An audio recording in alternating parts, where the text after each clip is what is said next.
Big boss season 9 అయితే రాను రాను చాలా ఆసక్తికరంగా అయితే మారిపోయింది. ప్రస్తుతం బిగ్ బాస్ సీజన్ 9లో ఎంతో ఆసక్తికరంగా ముందుకు సాగుతుందని చెప్పడంలో ఎలాంటి సందేహం లేదు. ఇక ఇందులో భాగంగానే ప్రస్తుతం నామినేషన్స్లోకి 7 వచ్చిన సంగతి అందరికీ తెలిసిందే కదా. అయితే బిగ్ బాస్ 9వ వారానికి సంబంధించిన కెప్టెన్సీ టాస్క్ని ఏర్పాటు చేశారు.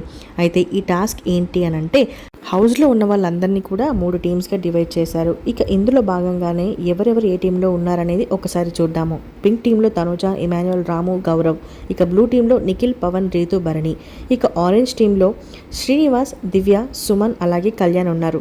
సో మొత్తం 3 టీమ్స్గా డివైడ్ అయ్యారు హౌస్లో ఉన్న వాళ్ళందరూ. కానీ పాపం సంజనాని మాత్రం ఏ టీంలో వాళ్ళు కూడా తీసుకోకపోవడంతో ఒంటరిగా అయితే మిగిలిపోయింది. ఇక సంజన అయితే ఈ టాస్క్ అయితే ఆడట్లేదనే చెప్పాలి.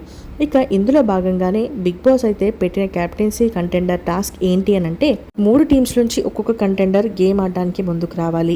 ఇక ఇమాన్యుయల్, పవన్, కళ్యాణ్ వీళ్ళు ముగ్గురు అయితే పార్టిసిపేట్ చేయగా ఫైనల్గా అయితే ఇమాన్యుయల్ అయితే టాస్క్లో విజయం సాధించాడు మొదటి లెవెల్ టాస్క్లో.